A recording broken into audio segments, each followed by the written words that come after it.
Hello everyone, welcome back to my channel Shri Gyan. और आज की वीडियो में हम कवर करने वाले हैं क्लास 9th की हिस्ट्री का चैप्टर 3। इसका नाम है Nazism and the rise of Hitler. मतलब हिटलर का उद्भव, यानी कि हिटलर कैसे राइज हुआ और उसकी फिलॉसफी नासिज्म। तो चलिए शुरू करते हैं।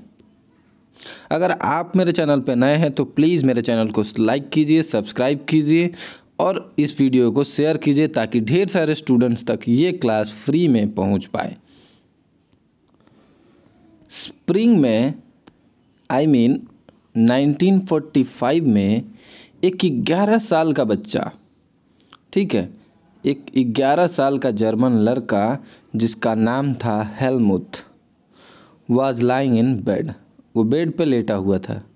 When he overheard his parents discussing something in serious tones, तभी उसने सुना कि उसके माता पिता कुछ बहुत ही सीरियस बात कर रहे हैं।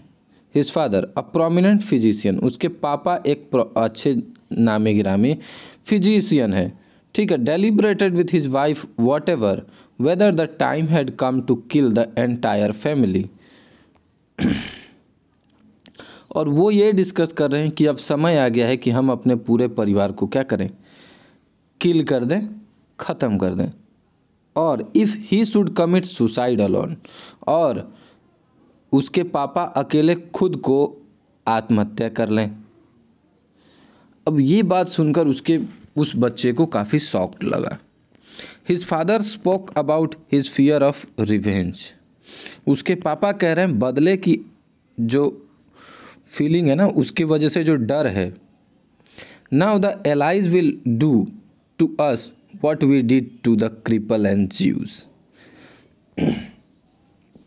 मतलब हमने जो ज्यूज के साथ और क्रिपल्स के साथ किया है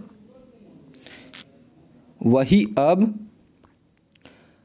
वो लोग बदले के रूप में हमारे साथ करेंगे। और यही डर उस पिता को है। The next day, he took Helmut to the woods where they spent their last happy time together। वह अपने पिता को बच्चे को उसके पापा हेलमुथ एक लकड़ी के जगह पर लेकर गए जहाँ ढेर सारी लकड़ियाँ थी, जहाँ उन्होंने लास्ट टाइम अपना सबसे खुशहाल समय बिताया। सिंगिंग ओल्ड चिल्ड्रन सॉन्ग, बच्चों के छोटे छोटे कविताएं गाए। Later Helmuth's father shot himself in his office, और बाद में उस बच्चे के पिता ने अपने आप को अपने ऑफिस में गोली मार ली। Helmuth remembers that he saw his father bloody uniform being burnt in the family fireplace. जहाँ मतलब सब कुछ जलाया जाता है, वहाँ उस बच्चे को याद था कि हमारे पिताजी ने जब अपने आप को गोली मारी थी तो क्या दशा थी। और वो बच्चा सदमे में था, सो ट्रॉमेटाइज, ट्रॉमा होता है सदमा। Was he by what he had overheard and what had happened that he reacted by refusing to eat at home. वह बच्चा घर पे खाना खाने से भी मना कर देता था। फॉर द फॉलोइंग 9 years, और 9 साल तक, he was afraid that his mother might poison him. और उस बच्चे को हमेशा ये डर लगा रहता था कि उसकी माँ कहीं उसे भी जहर ना खिला दे। अब सोच कर देखो एक कितना खतरनाक वक्त होगा। Although Helmuth may not have realized all that it means, exactly उसके पापा के साथ क्या हुआ था ये सब तो बच्चे को नहीं पता था। लेकिन his father had been a Nazi and a supporter of Adolf Hitler। मतलब उसके पापा एक नाजी थे, ठीक है, उसके पापा एक नाजी थे और वो किसके सपोर्टर थे, एडोल्फ हिटलर के, ठीक है। Many of you will know something about the Nazis and Hitler's. तो कह रहे हैं कि आप में से ज़्यादातर लोग थोड़ा बहुत तो कुछ ना कुछ सुना ही होगा नाजी और हिटलर्स के बारे में, है ना। You probably know of Hitler's determination to make Germany into a mighty power and his ambition of conquering all of Europe। मतलब यूरोप में पूरे यूरोप पर शासन करने का सपना किसने देखा था? हिटलर ने, right.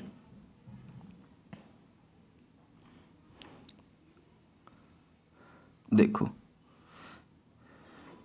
You may have heard that he killed juice. आपने ये भी सुना होगा कि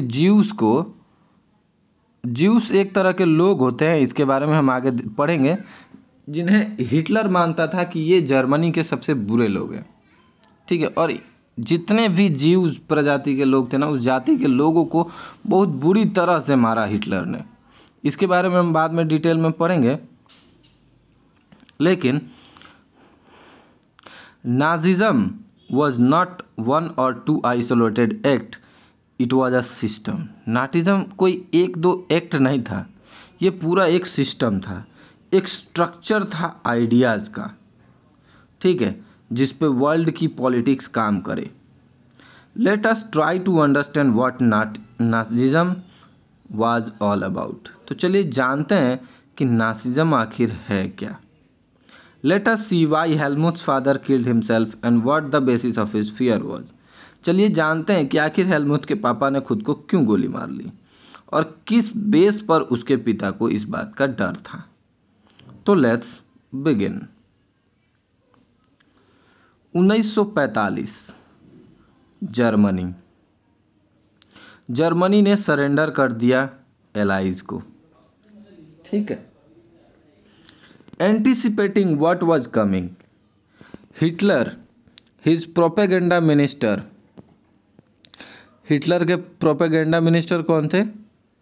Goebbels and his entire family committed suicide collectively in his Berlin bunker in April।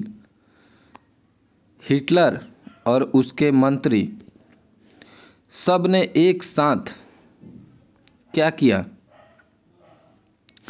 आत्महत्या, अपने बर्लिन के बंकर में, वॉर के एंड में। An international military tribunal at Nuremberg was set up to prosecute Nazi war criminals for crime against peace. जितने भी Nazi थे इन सब को प्रोसिक्यूट यानी कि सज़ा देने की बात कही गई इंटरनेशनल मिलिट्री द्वारा, ठीक है। और इनका क्राइम क्या था? इनका क्राइम था अगेंस्ट पीस, इन्होंने शांति के विरुद्ध काम किया था। For war crimes and crime against, ये इन्होंने मानवता के खिलाफ, इन्होंने बहुत बुरी तरह से मारा था ज्यूज़ को। मतलब आप स्टोरी सुनोगे ना, आपके दिल सारे रोए काँप उठेंगे, इतनी बुरी तरीके से मारा था। Germany conduct during the war specially those actions. अब यहाँ कुछ नए वर्ड्स हैं, वो भी हम देख लेते हैं। जैसे कि एलाइज मतलब the allied power were initially led by, जो एलाइड पावर थी ना, वो कौन लीड कर रहा था? यूके, यूनाइटेड किंगडम, फ्रांस, ये दोनों मिलकर, ठीक है। और ये रसिया से भी मिल गए थे, अमेरिका से भी मिल गए थे। तो 5 देश, ठीक है, जिसमें यूके, फ्रांस, यूएसएसआर, यूएसए, ये सब मिल गए थे। और इन्होंने किसके खिलाफ युद्ध किया था? इन्होंने युद्ध किया था एक्सिस पावर के खिलाफ। याद रखिएगा, इन्होंने युद्ध किया था एक्सिस पावर के खिलाफ, जिसमें कौन कौन था? जर्मनी, इटली, जापान, ठीक है। ऐसे देश थे जो कि एक्सिस पावर थे। एक एक्सिस पावर था और एक एलाइड पावर था, इन दोनों के बीच में युद्ध हुआ था, ठीक है। आप इतना याद रखो बस। ये देखो, मतलब सेकेंड वर्ल्ड वॉर तो चल ही रहा था, लेकिन सेकेंड वर्ल्ड वॉर के बहाने जर्मनी में एक जेनोसाइडल वॉर भी चल रहा था। जेनोसाइडल वॉर का मतलब होता है कि इसमें ना किसी एक प्रजाति के लोगों को बहुत बुरी तरह से मारा जा रहा था। मतलब ये देखो ना, 6 million जीव्स, 2 lakh gypsies, 1 million polish civilians, फिर 70,000 जर्मन्स। अंदाजा लगा रहे हो आप, करोड़ों लोग मारे गए। मतलब कोई मतलब नहीं था, उनका कोई गुनाह नहीं था, सिर्फ एक गुनाह था कि आप इस जाति में क्यों पैदा हुए। जैसे कि आज की डेट में अगर कोई कहे कि मान लो कि हिंदू, मुस्लिम, सिख, जैन, ईसाई, किसी भी एक धर्म को ले लो, तो उसमें तो करोड़ों लोग हैं ना। अब सरकार किसी भी एक जाति को लेकर सबको गोलियों से मारना शुरू कर दे तो कितने लोग मारे जाएंगे, आप अंदाजा लगा लो। ठीक है, तो Nazis devised an unprecedented means of killing people. मतलब इनका कोई रूल रेगुलेशन ही नहीं था। Gassing them in the various killing centres like ऑस्विच। मतलब इनके पास ना, जैसे नॉर्मल लोगों के पास जेल होता है ना, ये क्या करते थे, जहाँ भी नाजी या मतलब जीव्स दिखते थे, ये बस उनको पकड़ के ट्रेन में भर के, और ट्रेन में कैसे भर के लाते थे पता है आपको? मतलब ये लोग ट्रेन में भर के लाते थे तो इंसानों की तरह सीट पे बिठा कर नहीं लाकर आते थे। एक ट्रेन के डब्बे में जिस पे मतलब लगभग 1,000 लोगों के बैठने की जगह होगी ना, उस पे ये लोग कम से कम 10,000 लोगों को बिठा कर लेकर आते थे। 10,000 क्यों, मैं मतलब 25-30 हज़ार लोगों को बिठा कर लेकर आते थे। वो पूरी गाय बैल जैसे तरह ट्रेनों में ज़बरदस्ती भर दिए जाते ना, उस तरह से वो भर के पूरा और फिर लेकर आते थे। और उसके बाद जहाँ जैसे जेल होती है तो इनके अलग अलग मतलब लोकेशंस होती थी, और उस लोकेशंस पर लेकर आने के बाद बस देखो किलिंग सेंटर्स थे इनके, बस वहाँ लेकर आए और बस सबको, किसी को गैस से मार दिया, किसी को गोलियों से मार दिया, कैसे भी खत्म। The Nuremberg tribunal sentenced only 11 leading Nazis to death. लेकिन नमरबर्ज ट्रिब्यूनल ने सिर्फ 11 नाजीज को मौत की सज़ा सुनाई। Many others were imprisoned for life. कुछ लोगों को उम्र कैद की सज़ा भी हुई। The redistribution did come, yet the punishment of Nazis was far short of the brutality and extent of their crimes। मतलब उन्होंने जो बेरहमी करी ना, उसके सामने तो मतलब कोई सज़ा हो ही नहीं सकती। The Allies did not want to be harsh on defeated Germany as they had been after the First World War। ठीक है, everyone come to feel that the rise of Nazi Germany could be partly traced back to the Germany experience at the end of the First World War। लेकिन ज़्यादातर लोगों को ये लगता था कि नाजी जो लोग थे जर्मनी में, इनका जो रीज़न था इतना आगे और इतना ब्रूटल होने का, उसका कारण था फर्स्ट वर्ल्ड वॉर। ठीक है, अब चलो आगे देखते हैं क्या है। ठीक है, बर्थ ऑफ वीमार रिपब्लिक, चलो पढ़ लेते हैं, देखते हैं। जर्मनी,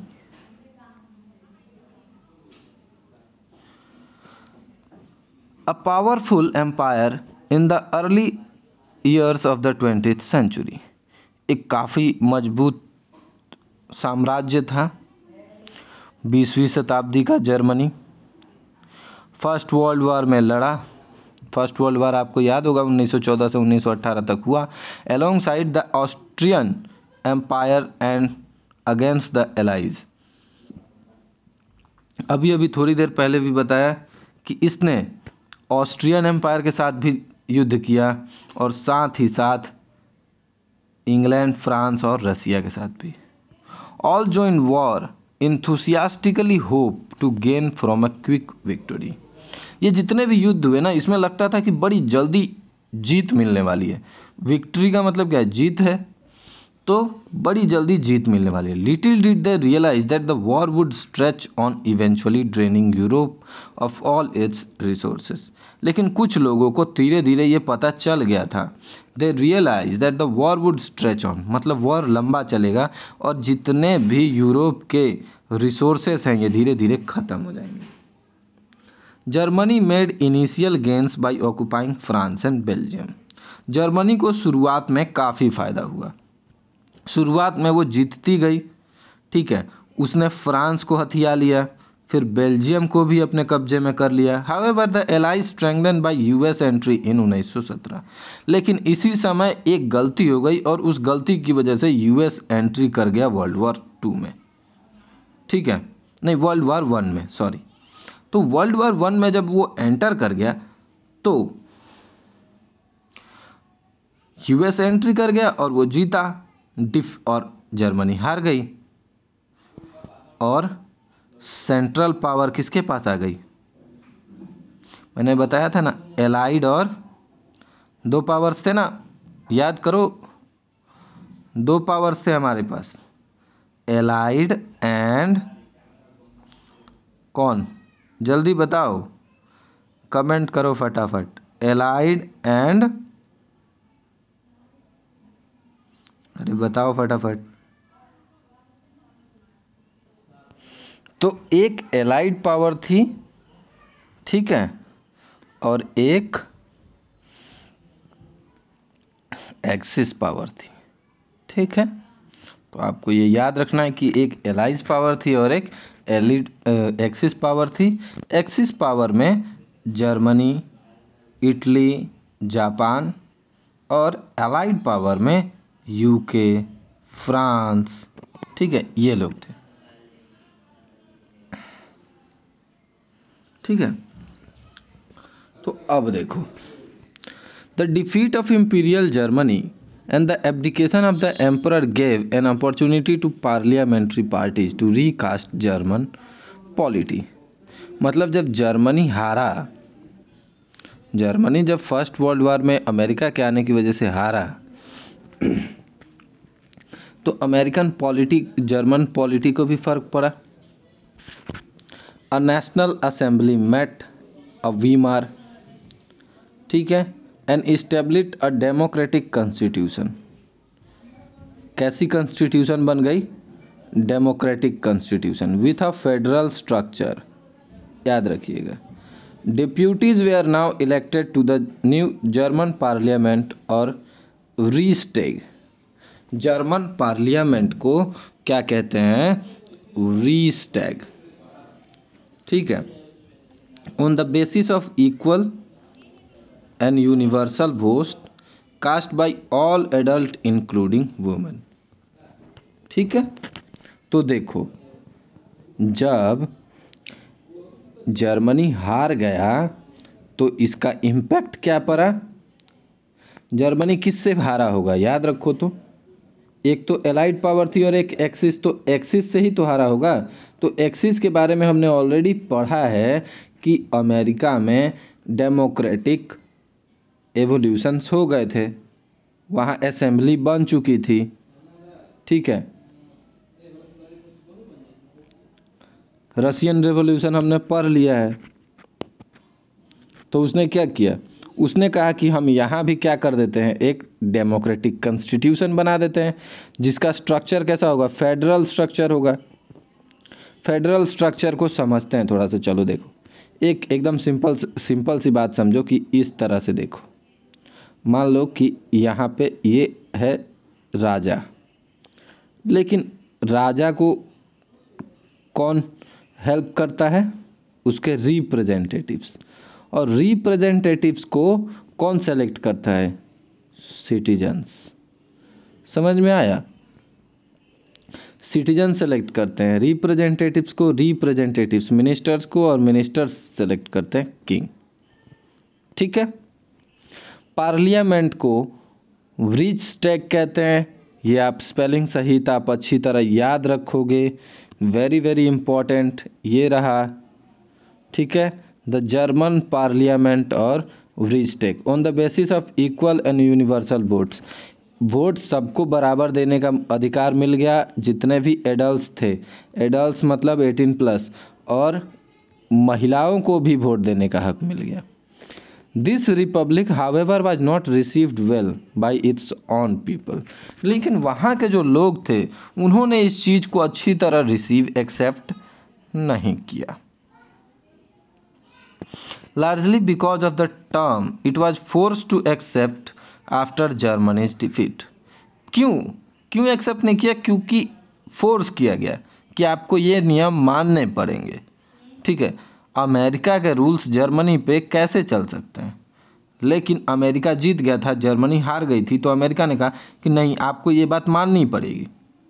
और इस बात से जर्मनी के लोग काफ़ी दुखी थे। ठीक है,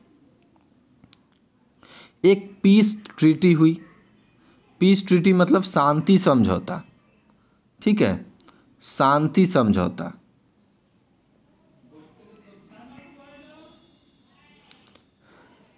ये आप एक बार मैप देखो, मैप में ये वाला हिस्सा जर्मनी है। ठीक है, इधर इधर हमारा फ्रांस है।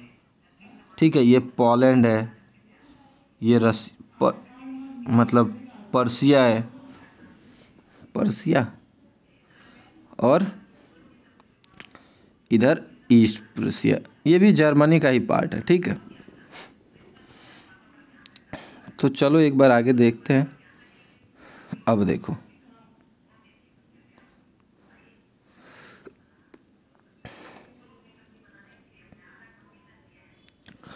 Versailles with allies was a harsh and humiliating peace। देखो, जो वर्सेल्स और एलाइज पार्टी में थे जो हारे, वैसे तो कहा गया कि ये पीस ट्रीटी है। क्या है? पीस ट्रीटी मतलब शांति समझौता। लेकिन ये एग्जैक्टली क्या था? ये था फोर्सफुली पीस डोमिनेशन। मतलब जो जीता था उसने जबरदस्ती अपने कुछ रूल्स एंड रेगुलेशंस मनवाए शांति समझौते के नाम पर। ठीक है, जर्मनी को देखो, Germany lost it overseas colony. Germany की जितनी भी बाहर कॉलोनीज थी वो सारी उन्हें छोड़नी पड़ी। 1/10 of its population, 30% of its territories, 10% population, 13% अपने स्थान मतलब जगह, 75% of its iron, 26% of its coal, ये सब कुछ किसको दिया गया? फ्रांस, पोलैंड, डेनमार्क, लुथानिया, इन सब को देना पड़ा। तो ये शांति समझौता कैसा हुआ? इसमें तो सिर्फ और सिर्फ नुकसान हुआ ना जर्मनी को। जर्मनी को क्या हुआ? नुकसान हुआ। क्या क्या नुकसान हुआ? देखो, उसने 13 टेरिटरीज दे दी अपनी, 13%, 10% पॉपुलेशन भी उसकी छीन ली गई, 75% आयरन उससे ले लिया गया, 26% कोल यानी कि कोयला ले लिया गया। ठीक है, the allied power decentralise Germany to weaken its power. दो एलाइड पावर्स थी, उन्होंने क्या किया कि इसकी पावर को अलग अलग डिवाइड कर दिया जर्मनी की, ताकि इसकी पावर कम हो जाए। The war guilt clause held Germany responsible for the war and damage the allied countries suffered. और फर्स्ट वर्ल्ड वॉर में जितना भी नुकसान हुआ उन सब का जिम्मेदार किसे मान लिया गया? फर्स्ट वर्ल्ड वॉर में जितने भी नुकसान हुए उन सब के लिए अलाइड पावर को मतलब जिम्मेदार कहा गया। ठीक है, अलाइड और एक्सिस में से अलाइड ही हारा था। ठीक है, इसके पावर्स को क्या किया गया? डीमिलिटराइज्ड कर दिया गया, जिससे इनकी पावर कमज़ोर हो गई और वॉर में जितना भी गिल्ट था वो जर्मनी के नाम चढ़ गया। जर्मनी वॉज फोर्स टू पे compensation amounting of ₹6 billion. 6 crore रुपए का कंपेंसेशन यानी कि भुगतान करना पड़ा जर्मनी को। उस क्यों? ताकि सब ने कहा कि भाई आपकी वजह से वर्ल्ड वॉर हुआ है और आप हारे हो, इसीलिए आप दो। जो अलाइड आर्मीज थी वो भी क्या कर गई? Occupied the resource rich Greenland. जितने भी रिसोर्स रिच जगह थी ना, उन सबको आर्मी ने ऑक्युपाई कर लिया। लेकिन कब तक? 1920 तक। Many Germans held the new Weimar republic responsible for not only the defeat in the war but disgrace at Versailles. Versailles के बारे में हम थोड़ा सा आगे चल कर देखते हैं एक बार, ताकि डिटेल से ब्रीफ मिल सके आपको। ठीक है, अब चलो, अब देखो effect of war. First world war की बात हो रही है, याद रखना। ठीक है, the war had a devastating impact on the entire continent. पूरे कॉन्टिनेंट पे बड़ा ही बुरा इम्पैक्ट पड़ा। डिवास्टेटिंग मतलब बड़ा ही खतरनाक, बुरा, निगेटिव। हाँ, याद रखना। कैसे कैसे इम्पैक्ट पड़े? Psychological and financial. देखो, युद्ध से अगर मान लो कि युद्ध में 10 लोग गए थे, 10 लोग में से 4 लोगों ने अपने फ्रेंड्स को देखा कि हमारे आंखों के सामने हमारे फ्रेंड्स मर गए, सपोर्टर्स मर गए, कोई किसी का भाई था, कोई दोस्त था, तो ये साइकोलॉजिकल लॉस भी था। किसी का बाप, किसी का माँ, किसी की, मतलब सबने किसी न किसी अपने को खोया। और फाइनेंशियली इसलिए कितने प्लेन्स, कितने बॉम्ब्स, कितने टैंक्स, इन सब में कितना पैसा, कितना लोग, इंसान, सब कुछ नुकसान हुआ। तो इसलिए युद्ध ने दोनों तरह से तकलीफ दी, साइकोलॉजिकली भी और फाइनेंशियली भी। एक तरफ के लोगों को नहीं, दोनों तरफ के लोगों को। From a continent of creditors, creditors मतलब उधार देने वाले, Europe turn into one of debtors. Europe जीता था, तो यूरोप जो कि क्रेडिटर्स का मतलब होता है उधार देने वाले, और डेटर्स का मतलब होता है उधार लेने वाले।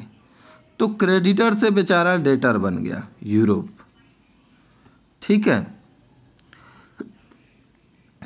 अनफॉर्चुनेटली द इन्फेंट वीमार, इन्फेंट इसलिए लिखा गया है क्योंकि ये सिर्फ 1 साल या 2 साल के लिए, बहुत कम समय के लिए अभी अभी तो बना था। तो जो चीज़ अभी अभी पैदा होती है ना, जब कोई बच्चा अभी अभी पैदा होता है तो हम उसे इन्फेंट कहते हैं। ठीक है, इसीलिए इसे भी इन्फेंट वीमार कहा गया। और ये ढेर सारा पे करना था इनको बेचारों को। The Republic carried the burden of war guilt. बेचारा रिपब्लिक को एक तो गिल्ट का भी, वॉर गिल्ट भी झेलना था, नेशनल ह्यूमिलिएशन भी झेलना था। सब इनको घृणा की नज़र से देख रहे थे। Financially crippled by being force to pay compensation, और फाइनेंशियली इनको और ज़्यादा, एक तो ये बेचारे हारे तो फाइनेंशियली लॉस तो इनको ज़्यादा हुआ ही, साथ ही साथ इनको अगेन कंपेंसेशन भी इनसे मांगा गया। Those who supported the winner Republic, mainly socialist, Catholics and Democrats, become easy targets of attack in the conservatives nationalist circles. They were mockingly called the November criminals. और इनको जहाँ भी ये लोग जाते थे इनको क्या बुलाया जाता था? November criminals. ठीक है, this mindset had a major impact on the political development of the early 1930 तक ये लोगों के दिमाग में एक बहुत ही बुरी, मतलब इम्पैक्ट पड़ी। ठीक है, बहुत ही बुरी तरह से प्रभाव पड़ा। अब देखो, the first world war left a deep imprint on European society. First world war तो ख़त्म हो गई, लेकिन उसके चिन्ह उसके यादें, उसकी बुरी तस्वीर यूरोपियन सोसाइटी पर बनी रही, उसकी पॉलिटी पर। Soldiers came to be placed above civilians, ठीक है, सोल्जर्स को कहाँ प्लेस किया गया? सिविलियंस के साथ। Politicians and publicist laid great stress on the need for men to be aggressive, strong and masculine. अब देखो, अगर फिर से अब मतलब स्ट्रेस लिया गया किस चीज़ के लिए? मेन को अग्रेसिव, स्ट्रॉन्ग, और जिसकी ज़्यादा बॉडी हो, बॉडी को मस्क्यूलर कहते हैं ना, तो जो ज़्यादा मस्क्यूलर हो ऐसे लोगों की नीड थी, ठीक है। The media glorified trench life, media ज़्यादातर ट्रेंच लाइफ को ग्लोरीफाई कर रहा था, उजागर कर रहा था, ठीक है। अच्छा, ट्रेंच लाइफ क्या है? ट्रेंच लाइफ को एक बार थोड़ा सा डिटेल से समझते हैं। ट्रेंच लाइफ क्या है? देखो, मान लो कि ये हमारी वो ज़मीन है, और ऐसे समझते हैं ये अलाइड है और ये एक्सिस है, ठीक है, दोनों के बीच में युद्ध हुआ। अब ट्रेंच लाइफ में क्या होता है कि अगर ये मेरी बॉर्डर है तो मैंने बॉर्डर के चारों साइड एक गड्ढा खोद लिया, और गड्ढे में सारे हमारे सैनिक इस तरफ, सारे हमारे जो सैनिक थे वो इस तरफ एक लाइन से छुप गए। इससे क्या होता है कि अगर आपकी हाइट ज़्यादा है तो आप अगर गोली चलाओगे तो उसके सर के ऊपर से निकल जाएगी, कोई किसी को लगेगी ही नहीं। और ऐसा एक्सिस के साथ भी था, एक्सिस लोग भी कम चालू नहीं थे, उन्होंने भी ट्रेंच बनाना शुरू कर दिया था, ठीक है। तो ये ट्रेंच लाइफ थी। ट्रेंच मतलब ये गड्ढा है, इस गड्ढे को ट्रेंच कहा जाता है, और कुछ खास नहीं है ऐसा, मतलब यूनिक नहीं है, ठीक है। तो आई होप आपको ट्रेंच लाइफ समझ में आ गया होगा। देखो, the truth however what was that soldiers live miserable lives in these trenches trapped with rats feeding on corpses, मतलब एक बहुत बुरी। अब ये ट्रेंचेस जो थे, अभी मैंने बताया ना कि ये जो ट्रेंचेस, ये जो गड्ढे थे, इसमें गंदगी थी, चूहे थे, इसी में इनको रहना पड़ता था, सोना पड़ता था, खाना पड़ता था। मतलब ना सही से सोने की जगह, ना सही से बैठने की जगह, ना सही से खाने की जगह, और ऐसी लाइफ इन्होंने 4 सालों तक झेली। तो आप अंदाज़ा लगा सकते हो कि मतलब सोल्जर्स की लाइफ कितनी खतरनाक हो गई होगी। They faced poisonous gas and enemy shelling and witness their ranks reduce rapidly. मतलब क्या होता था? देखो, उधर से कोई बम फटा तो उसकी वजह से भी पॉइजनस गैस निकले, ठीक है। एनिमी की सेलिंग्स होती थी, मतलब बम गिराए जाते थे, ढेर सारी प्रॉब्लम्स हो रही थी उन सबको, ठीक है। तो ये सारी चीज़ें ही मतलब मीडिया जो है वो ग्लोरीफाई कर रहा था इस समय पे। अग्रेसिव वॉर प्रोपेगेंडा, अग्रेसिव आक्रामक war propaganda and national honour occupied centre stage in the public sphere while popular support grew for conservative dictatorships. जो कंजर्वेटिव डिक्टेटरशिप थे इनके लिए पॉपुलर सपोर्ट ग्रो हुआ। That had recently come into being democracy was indeed a young and fragile idea. अब democracy क्या हो गया? एक indeed and young fragile idea हो गया, which could not survive the instability of inter war Europe, जो कि stable नहीं था, इनस्टेबल था, जो सर्वाइव नहीं कर पाया इंटर वॉर यूरोप में, ठीक है। Political radicalism and economic crisis, economic crisis तो होना ही था। The birth of Weimar republic coincided with the revolutionary uprising of Spartist League on the pattern of the Bolshevik revolution in Russia. Soviet workers, Soviet के जो workers थे, जो sellers का मतलब होता है जो नाविक थे, जो मतलब बोट में, याद रखो, जो लोग बोट में, नाव में रहते थे, वेयर इस्टेब्लिश्ड कहाँ? ये भीड़ देखो,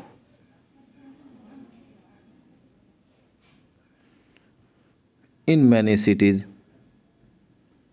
नए वर्ड्स भी देख लेते हैं एक बार, ठीक है। नए वर्ड्स में सबसे पहले है डिप्लीट, यानी कि घटा देना या फिर खाली कर देना। रिपरेशन, रिपरेशन का मतलब है makeup for a wrong done, मतलब कुछ गलत हो गया है ठीक है, मान लो ये गलत हो गया है, तो अब हम इसको मेकअप करेंगे। मेकअप कैसे करेंगे, मतलब होता है ना कि मान लो कुछ गलत लिख दिया मैंने यहाँ पे, तो इसको क्या करेंगे, इस तरह से मिटा देंगे, है ना, इस तरह से मिटा देंगे। तो वही मेकअप किया जा रहा था, ठीक है।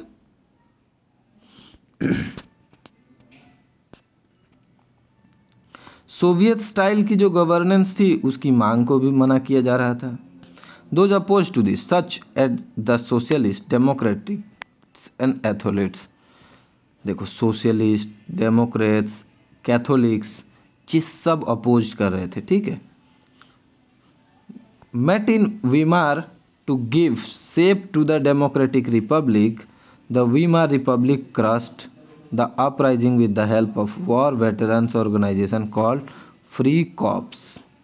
फ्री कॉप्स की हेल्प से ये क्या किया, ये दो वीमार रिपब्लिक था ना, इसको क्रश कर दिया गया, इसको तहस नहस कर दिया गया, ठीक है। अब आगे, the anguished Spartacists later founded the communist party, बाद में कम्युनिस्ट पार्टी बनी। किसने फाउंड किया, एंगुइज्ड स्पार्टिस्ट ने, ठीक है। इन्होंने जर्मनी में कम्युनिस्ट पार्टी बनाई। Communist and socialist henceforth become irreconcilable enemies, could not make common cause against Hitler, ठीक है। Both revolutionaries and militant nationalist craved for radical solutions, और उल्टे पुल्टे सॉल्यूशंस लेकर आने लगे, ठीक है। और इसकी वजह से क्या हो रहा था, इकोनॉमिक क्राइसिस, ठीक है। Germany had fought the war largely on loans and had to pay war reparations in gold, मतलब जर्मनी ने जो युद्ध लड़ा था वो कर्ज ले लेकर लड़ा था। जितने भी अमीर लोग थे उनसे बोला कि भाई आप इतना रुपया दो, आप इतना रुपया दो, आप इतना रुपया दो। तो भाई आपने जो लिया है आप उसको वापस रिटर्न भी तो करोगे। तो एक तो आपको इनको पैसा देकर पे करना था, ठीक है, ऊपर से कॉम्पेंसेशन भी पे करना था, तो दोनों तरफ से पे करना था। और ये सारा पैसा क्या हुआ, लॉस ही तो हुआ, सब कुछ तो नष्ट हो गया ना, नष्ट हो गया। तो इसकी वजह से बेचारों को गोल्ड में रिपरेशंस देना पड़ रहा था। दिस डिप्लीटेड गोल्ड रिजर्व्स, और इसकी वजह से गोल्ड रिजर्व क्या हो गया, खाली हो गया। At a time resource were scarce, और रिसोर्सेज की कमी हो गई। 1923 में जर्मनी रिफ्यूज टू पे, और इसीलिए 1923 में जर्मनी ने मना कर दिया पैसा देने से। And the French occupied it's leading industrial area, और फ्रांस ने क्या किया, फ्रांस ने इनकी जो मतलब लीडिंग इंडस्ट्रियल एरिया थी, किसकी, जर्मनी की, जर्मनी की लीडिंग इंडस्ट्रियल एरिया को क्या कर लिया, कब्जा कर लिया। किसने कर लिया, फ्रांस ने, ठीक है। To claim their coal, Germany retaliated with passive resistance and printed paper currency recklessly. With too much printed money in circulation, the value of German mark fell. जब पैसे ढेर ज़्यादा छपने लगे, पैसे जब ज़्यादा छापने लगे ये लोग, तो पैसे की वैल्यू क्या हो गई, कम हो गई। याद रखिएगा, जो चीज़ ज़्यादा होती है उसकी वैल्यू कम हो जाती है, चाहे वो पैसा ही क्यों ना हो, ठीक है। In April the US dollar was equals to, एक US डॉलर की वैल्यू कितनी थी अप्रैल में, देखो 24,000 मार्क्स। जर्मनी में पैसे को रुपी नहीं मार्क्स कहते हैं, तो उस समय कहते थे, तो 24,000 मार्क्स के बराबर हो गई। और जुलाई आते आते देखो ना, 24,000 से एक ही बार 3 लाख, 3.5 लाख मार्क्स हो गए। और अगस्त आते आते तो मतलब 46, मतलब अंदाज़ा लगा लो कि कितना रैपिडली पैसे की वैल्यू एकदम नीचे जाते जा रही है, डाउन फॉल कितना स्पीड में हो रहा है। क्यों? क्योंकि उनके पास गोल्ड रिजर्व ख़त्म है, और गोल्ड रिजर्व ख़त्म होने के बावजूद आप क्या कर रहे हो?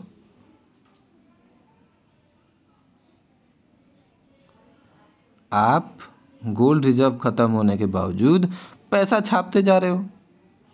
पैसा ज़्यादा होने का मतलब है, और ये देखो लगभग $1 की वैल्यू 1 करोड़ जर्मनी के रुपए।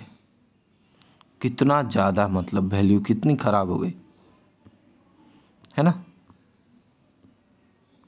द फिगर है ड्रॉड इनटू ट्रिलियंस, अब करोड़ों में जाने लगी।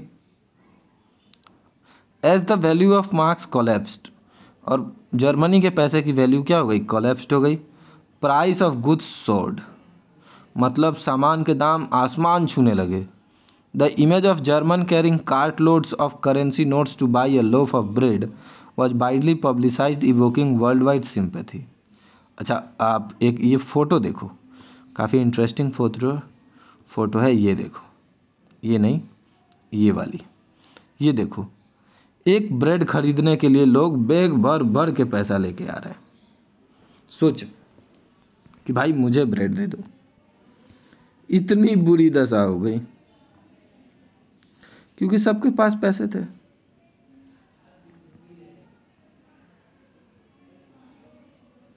ठीक है, और ये फोटो ढेर सारे लोगों ने पब्लिश्ड भी की।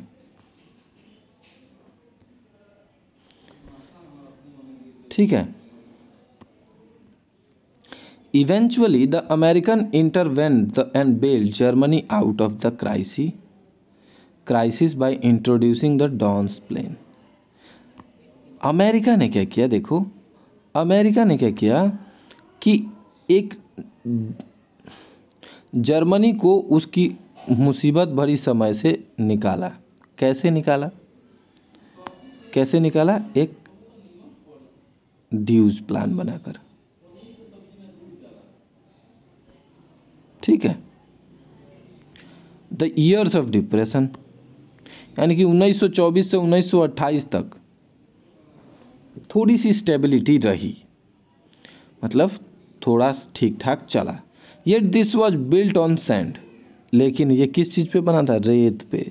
याद रखिएगा, रेत का घर बनाओगे, सिर्फ अगर आप कभी नदी के किनारे रेत में घर बनाकर देखना, वो ज़्यादा दिन नहीं चलेगा, उस पर कोई पैर रखेगा टूट जाएगा, है ना। हम बचपन में रेत के घर बनाते थे ना, तो वो बड़ी जल्दी।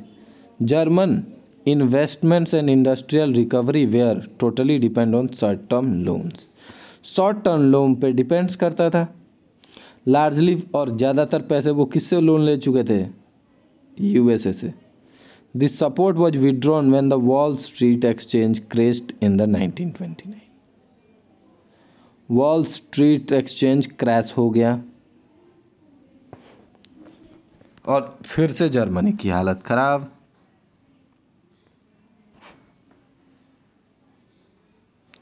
और सबको लगा कि पैसे की वैल्यू फिर से गिरने वाली है, तो सबने अपने क्या किए? शेयर्स बेचने धीरे धीरे शुरू कर दिए।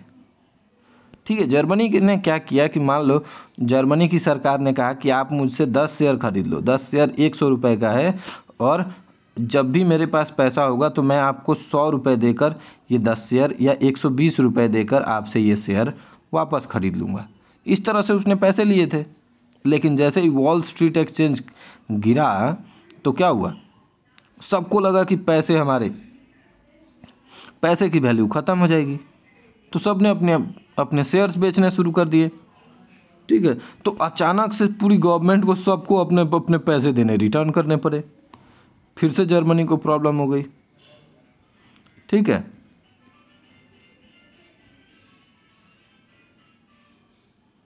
अब देखो, on a single day 24 October 13 million shares fails, 13 million shares बेचे गए एक दिन में। और ये शुरुआत थी एक द ग्रेट इकोनॉमिक डिप्रेशन की। तो आप एक ग्रेट इकोनॉमिक डिप्रेशन की डेट याद रख सकते हो, 24 अक्टूबर, ठीक है। 1929 भी याद रखना।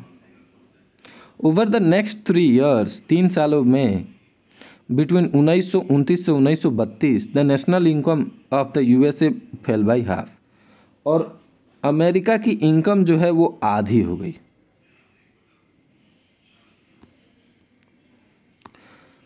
फैक्ट्रीज बंद हो गई, एक्सपोर्ट्स भी गिर गया। एक्सपोर्ट्स मतलब हमने कुछ सामान बनाकर किसी और कंट्री को बेचा, तो एक्सपोर्ट भी कम हो गया, ठीक है।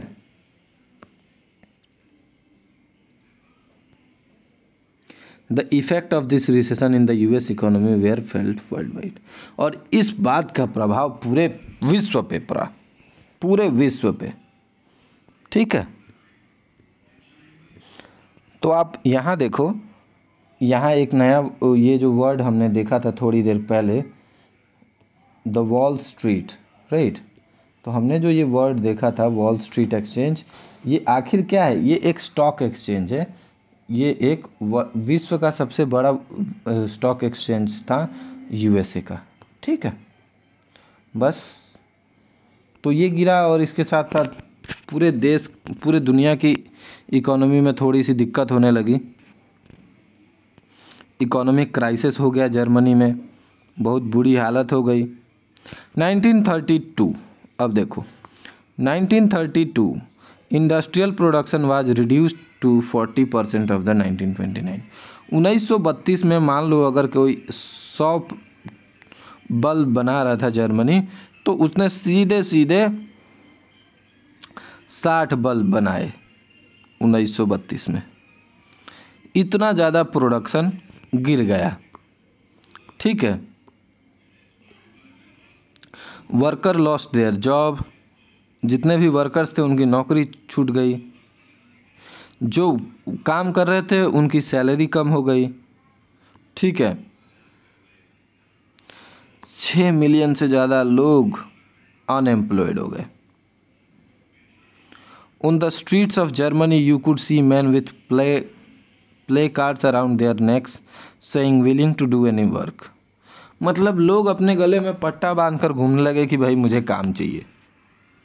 अनएम्प्लॉयड यूथ जो था, जो मतलब जिसके पास कोई काम नहीं था, वो दिन भर क्या करता था? ताश के पत्ते खेलता था और गलियों में बैठकर आवारागर्दी करता था। एम्प्लॉयमेंट एक्सचेंज के चक्कर लगाते रहता था कि कहीं जॉब निकलेगी तो मिलेगी ऑप्शंस। और धीरे धीरे लोग क्रिमिनल एक्टिविटीज़ में, चोरी, डकैती, ऐसे लोग काम करने लग गए, क्योंकि पैसा नहीं था, काम नहीं था, तो कुछ ना कुछ तो करेंगे ही, ठीक है। The economic crisis created deep anxiety and fears in people, और धीरे धीरे सब लोग डरने लगे, हर तरह से लोग डरने लगे, लोगों में डर बैठ गया। The middle class specially salaried employees and pensioners, जो सिर्फ पेंशन के दम पर थे या फिर जिनको सिर्फ मतलब सैलरी मिल रही थी मंथ के एंड में, उनको लगा देयर सेविंग, उनकी सेविंग्स क्या हो रही है? घट रही हैं। When the currency loss is value, मान लो मैंने 100 रुपये बचा के रखे थे 10 सालों में, लेकिन उस 100 रुपये की अगर वैल्यू ही ख़त्म हो जाए तो वो 2 रुपये के बराबर हो जाएंगे ना, तो फ़ायदा क्या होगा? Small businessmen, the self employed and retailers suffered as their businesses got ruined. छोटे जितने भी बिजनेसमैन थे उन सब के बिजनेस बर्बाद होने लगे, ठीक है। तो ठीक है guys, thanks for watching the video. आज के लिए बस इतना ही, मिलेंगे फिर से नेक्स्ट पार्ट में।